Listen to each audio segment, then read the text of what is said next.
Ngizonixoxela ngestory esenzeka ukuthi abazali bami bangilahlekela kanjani emhlabeni. So ngikhule ekhaya labazali abanothando ngayo yonke indlela, kuyimina omdala, ubaba nje supportive, lo baba nje ongamdinga ekhaya ukuthi abe khona. Noma phela kungekho umuzo ngexatshwane kuona, kodwa nje wawungeke ubone ukuthi mhlambe ngelinye ilanga ubaba ngaphenduka enye into, wayeyiyo yonke into nje sasizizwa si-protected nje mangabe kukhona ubaba endlini.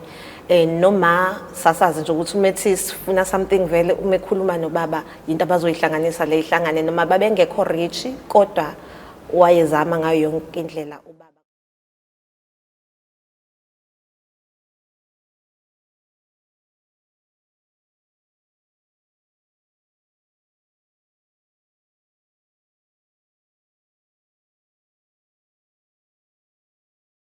Kunibingelela nami. Isizathu sokuthi nginibhalelile namhlanje ngizonixoxela ngestory esenzeka ukuthi abazali bami bangilahlekela kanjani emhlabeni. So ngikhule ekhaya labazali abanothando ngayo yonke indlela, kuyimina omdala, ubaba nje supportive, lo baba nje ongamdinga ekhaya ukuthi abe khona. Noma phela kungekho umuzo ngexatshwane kuona, kodwa nje wawungeke ubone ukuthi mhlambe ngelinye ilanga ubaba ngaphenduka enye into, wayeyiyo yonke into nje sasizizwa si-protected nje mangabe kukhona ubaba endlini. Noma sasazi nje ukuthi umethi sifuna something vele uma ekhuluma nobaba into abazoyihlanganisa le ihlangane, noma babengekho rich kodwa wayezama ngayo yonke indlela ubaba, cause ubaba wayi-security esebenza kwenye supermarket. Then uma wayehlala ekhaya, kodwa ke sasine-tuck shop ekhaya.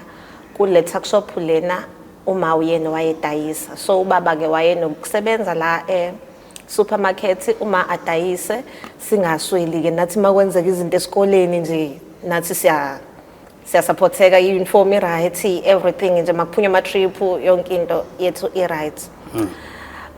Then ubaba kodwa ekubeni kwakhe nothando, ngokubona kwami I think uthando lika baba ilona olwenza lokho, because wayengaboni ukuthi ngaphandle kwakhe singaphila kanjani. Wayengayiboni nje ukuthi mangathiwa yena uyadlula emhlabeni thina singakwazi ukusala siphila, noma kuthiwa yena uyaboshwa angakwazi ukuthi ifamily yakhe iphile. Then uma ngaleso sikhathi wayenengane encane, kanti ubaba la sebenza khona istock siyabonakala ukuthi sinokushoda. Okusho ukuthi ubaba njengoba benine-tuck shop ekhaya, ubaba ubethatha ngapha kumlungu azofaka ngapha esitolo sakhe ekhaya. Yes, kwagcina sekusolakala kanjalo.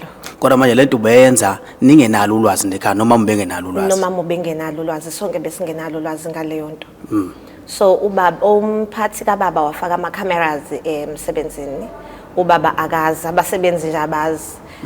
Then ngalolo suku baba aqhubeke ahambe okwenza umsebenzi ajwayele ukwenza, akwenze lokho akwenzayo, akazi ukuthi ama-camera on ngaleso sikhathi, antshontshe, then abuye abeke izinto abesebuyela back emsebenzini. Kanti uzothi ebuyela back emsebenzini, the time ekwenza umphathi wakhe uyawabuka ama-camera. So umethi uyabuyela back emsebenzini, umphathi usekhona, umehlala phansi naye ekhuluma naye, emtshela ukuthi njengamanje usembizela amaphoyisa, uyambopha cause naye iproof ikhona. Angithi ubaba njengoba eseboshwa njengamanje uyabona ukuthi ifamily yami izophila kanjani ngaphandle kwami. Ngamane ngife kunokuthi ngiboshwe, angeke akwazi ukuboshwa ashiye ifamily yakhe. Uma unengane encane uba uzosupporta lengane encane, imina ngaleso sikhathi ngino 10 years, uba uzosupporta labo bantu labo. So ubaba ngaleso sikhathi ashiya umphathi ehleli phansi, abone ukuthi kuzoze kufika amaphoyisa, dumisa imonto ayisebenzisa ngaleso sikhathi cause wayeneveni. Ahambe aye ekhaya. Uma ngabe efika ekhaya anokhe, uma ngaleso sikhathi wayencelisa ingane lencane. Then mina ngisukuma, athi uma ngisukume ngiyovula umnyango. So by the time ngisukuma ngiyovula umnyango, indlela ubaba yeyona waba into engingakaze ngiyibone before. Wangithusa kakhulu ngalendlela yokuthi angikwazanga ukumjabulela, angikwazanga ukusho ukuthi angikwazanga nje ukukhuluma, ngaba shocked, ngagcina ngibambe isivalo kanjalo. Wangena ubaba, wafika wakhipha isibhamu, wadubula uma qala. Ubaba ubevele umuntu obesebenza ngesibhamu vele emsebenzini? Yes, ubesebenza ngesibhamu emsebenzini because uyi-security vela ngithi.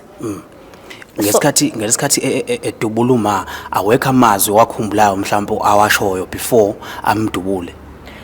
No, ayikho into etheni ayikhuluma ngaphandle kokuthi nje wafika wathi cepsile njengoba ngangishilo ngathi mina emhlabeni angisoze ngashiya ifamily yami struggleish so kuphelile ngani namhlanje.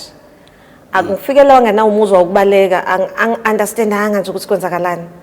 So ngangilokhu nje ngibamba kanjalo umnyango then wabe seyamdubula kanjalo uma waqeda ukudubula uma wadubula ingane leyo encane waqeda ukudubula ingane lencane yes ngangilindele ukuthi noma yini njengamanje because angazanga noma ngiyaphupha noma into yangampela wabe seyayidubula yena ke okusho ukuthi ngalesikhathi ekwenza konke lokhu wakulibala wena ngoba ukushiya eminyango. Yes, ungishiye eminyango mina usekhohliwe ukuthi ngigcine ngibamba ihandle okusho ukuthi naye umqondo wakhe vele wovela usulimele vele. So ngasala kanjalo ngibamba ihandle yomnyango wabe seyayidubula bobathathu basebelele phansi. Ekudubuleni umama dubule ingane encane ebese yidubula naye bashona same time noma mhlambe kwaba nesikhashana sokuthi banalokho ukuthi badubulekile kodwa kusengaba khona indlela ukuthi bengasizakala. Indlela nami engaba shocked ngayo ngesikhathi ubaba eqeda ukuyidubula ila engakwazi khona ukuphuma phandle ngimemeze ngithi ngiyozicinga usizo komakhelwane. Kanti nabo vele bawuzwile umsindo wesibhamu uqhuma so bayeza bazozama ukusiza kodwa the time befika safica ukuthi bonke sebethule vele sebeshonile ngaleso sikhathi. Ileso sikhathi la bazama khona ukufonela ifamily yami ukuthi ifike izobabonisa. So la kade nihlala khona benihlala ni umndeni kaBaba nje kuphela ifamily biqhelile mhlambe abase side lika mama noma abase side lika baba bebeqhelile. Yes bebeqhelile uma nobaba bazakhela umuzi wabo after ukushada bekuhlala kuubaba uma imina bese kuba ingane lencane. Oh kwathatha isikhathi singakanani mawucabanga ngoba ngiyabona ukuthi wawusemncane kakhulu nawe ngiyacabanga ukuthi ezinye izinto njengamanje mhlawumbe awuyikhumbuli kahle but mawucabanga kwathatha isikhathi singakanani ukuthi abomndeni bafike endaweni yesigameko ngaleso sikhathi. Noma bengasheshanga because kune distance anyana kodwa maybe an hour bakwazi ukuthi begcine befikile bezoyibonela because nabo babengayikholwa lento abayizwayo ukuthi ngabe iqiniso angakwenza ubaba wayengakhombisa ukuthi ngelinye ilanga angaba yilo muntu aba uyena ngalo liyasuku. Ngokuthi even now nginakho ukuthi ngiyaphila kwenzakalani ngayibona ngempela leyanto. Ubaba ekukhuleni nje kwakho usuka umncane uzofika esithenini kukwenzeka lesisigameko akazazi uba umuntu onodlame ekhaya noma mhlambe aba umuntu obuya thande ukuphamisa isandla kini ube umuntu nje oright. Ube umuntu oright ngayo yonke indlela umuntu obekuza kube uyena ophamisa isandla kuthina bekuba ubaba amkhuze akazi ubaba futhi size simbone beka isandla kuma ubaba nje besimazi kuyilo baba nje ofuna ukusigcina sihappy sonke ekhaya. Ngiyakuzwa ke dadewethu kodwa ke manje kukhona la ngifisa ukuyithola khona noma mhlambe khona la engisala khona kancane ubuneminyaka u10 ngasikhathi yonke lento yenzeka. Yes. Okusho ukuthi ezinye izinto mhlawumbe ongakwazi ukuyibona noma mhlawumbe ongakakhona ukuthi ungazenzela wena. Ukuthola kanjani ukuthi kahle kahle kwenzakalani ubaba azathatha lesi sinqumo asithatha? Okay, ngesikhathi omakhelwane befika bakontaktana nomalume. Omalume nabo bafika bafica isimo sikanjalo nabo kwabalimaza bafuna ukwazi belandelele ukuthi kwenzakaleni because babe nokuphinde bengabelieve ukuthi lento ngabe into le eshow yimi ukuthi ubaba uvele wafika wenza lento le so babuza ukuthi ubekade kuphi vele ubaba kuze kwenzeka. Ngase ngiyabachazela ukuthi ubekade semsebenzini ngokwazi kwethu then umalume wahamba wayemsebenzini wayofuna ukwazi ukuthi emsebenzini khona kwenzakaleni then ngokwaba semsebenzini base bayabachazela ke bechazela umalume bavula nama cameras bamkhombisa umalume ukuthi into ibi kanjeni. Lento iyababhlungu kakhulu ngoba akekho umuntu wamphoqa ukuthi ayenze lento isinqumo esasuka kuyena. Angicabanga futhi ukuthi kwaba khona necala lavuleka ngoba kwakuzovula icala livulelwe bani. Yini mhlambe wena dadewethu othi njengamanje iyakududuza kuso sonke lesimo leqhuba ukuthi usurvive kusuka ngalesa sikhathi kuze kube manje njengoba usungaka? Khona omalume bakwazi ukungisiza ukuthi ngikwazi ukukhula, ngikwazi ukuqhubeka ngifunde, ngikhule nje. Kodwa manje ngiyawuza umoya wami ukuthi awukazi ukuthole ukuxola.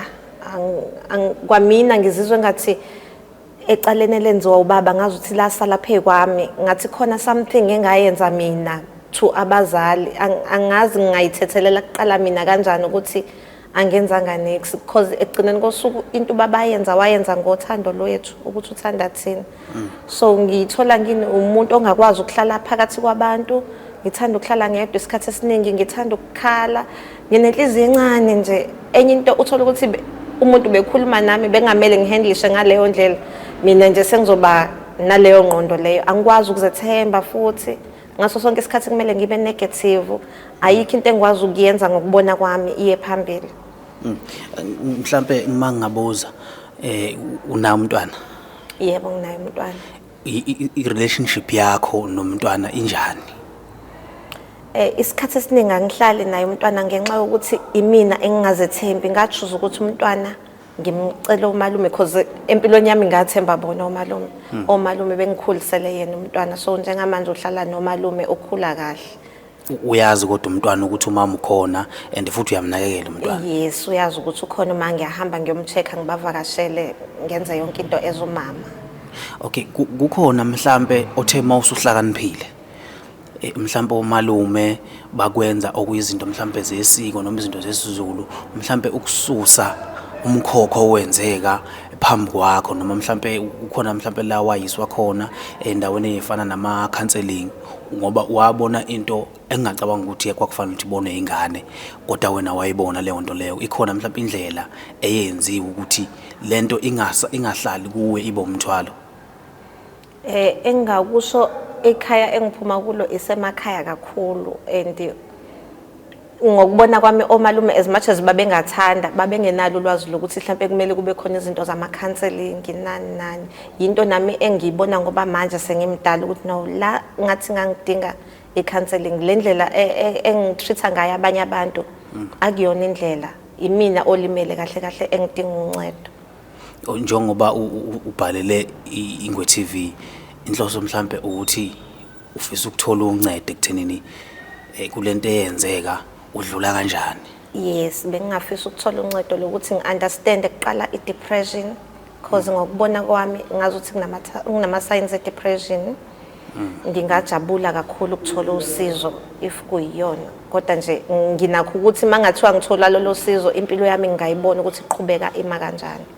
Mhlambe empilweni yakho uke walithola itoho ngaphambilini, wasebenza mhlambe wabona ukuthi kuyasebenzeka, noma mhlambe mawusebenza akusebenzeki uyahluleka ukusebenza?